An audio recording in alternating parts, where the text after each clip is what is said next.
Sūrat Ar-Rahman is the 55th surah of the Qur'an with 78 ayats.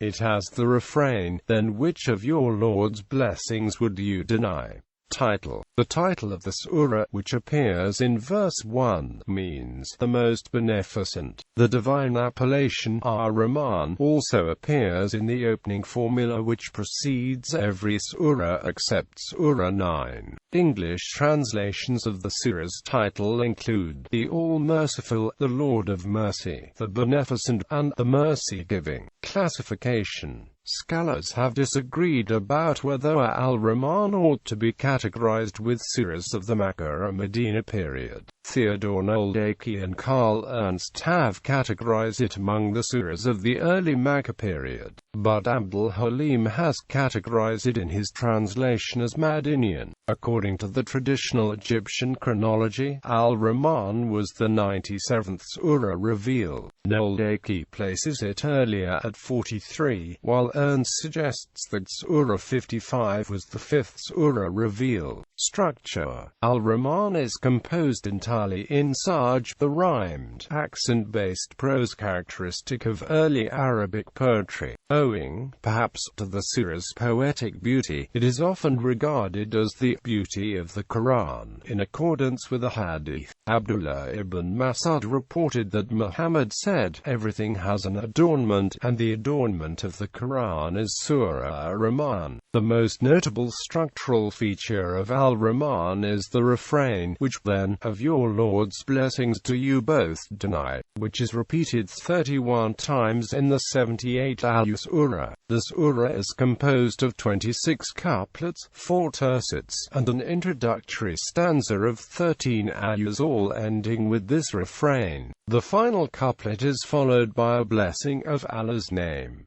Thematically, Ar-Rahman can be divided into roughly 3 units. The verses 1 to 30 expound upon natural displays of Allah's creative power and mercy in showering those who inhabit the earth with blessings. The verses 31 to 45 describe the final judgment and the terrible punishment that will be inflicted upon sinners. The verses 46 to 78, by contrast, detail the delights that await the pious in paradise. Content. One of the main aims of the surah is to chastise men and jinn for the lack of gratitude towards Allah, who has showered them with an abundance of blessings. The verses 1 to 30 describe some of the resources that Allah has graciously provided for the men and jinn He created, in His infinite mercy, out of clay and smokeless fire, and set down under a sky illuminated by the twin risings of the sun and moon. In addition to these material blessings, the verses 1 to 4 recount the fact that Allah taught man how to communicate and even gave him the Quran to guide him on the path to righteousness. The refrain, "Which then of your Lord's blessings do you both deny?" chastises the bountifully provided for men and jinn for failing to acknowledge their indebtedness to Allah for His tremendous mercy. The punishment that awaits these ungrateful creatures is briefly described in verses 35 to 45. For the remainder of the surah, the delights of the gardens of paradise are lyrically described, punctuated throughout by the stinging refrain which draws attention to the discrepancy between Allah's mercy in providing such luxuriant rewards, and the ingratitude of men and jinn. The idea that man's gratitude towards Allah is not commensurate with Allah's tremendous mercy is a central, recurring theme in the Quran, especially in the early Meccan series, and Surah 55 is an important poetic treatment of this theme. The surah also exemplifies the Quran's tendency to be self-referential and self-validating, as when in verse 2 it emphasizes the fact that Allah taught the Quran to man out of mercy. In terms of theological developments, Ar-Rahman introduces a 3-tiered classification of men and jinn: the best of believers, the ordinary believers, and the disbelievers.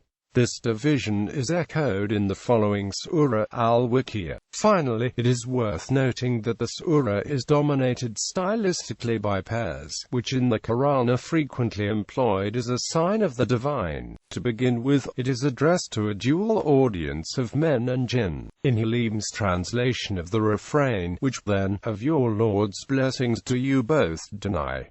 Both is understood to refer to men and jinn. Natural phenomena are also referred to in pairs. For example, the sun and the moon, the stars and the trees, the two risings and the two settings, and the two bodies of water. In addition, paradise is described as consisting of two double gardens, each of which contain a pair of springs and fruit in pairs. Recitation.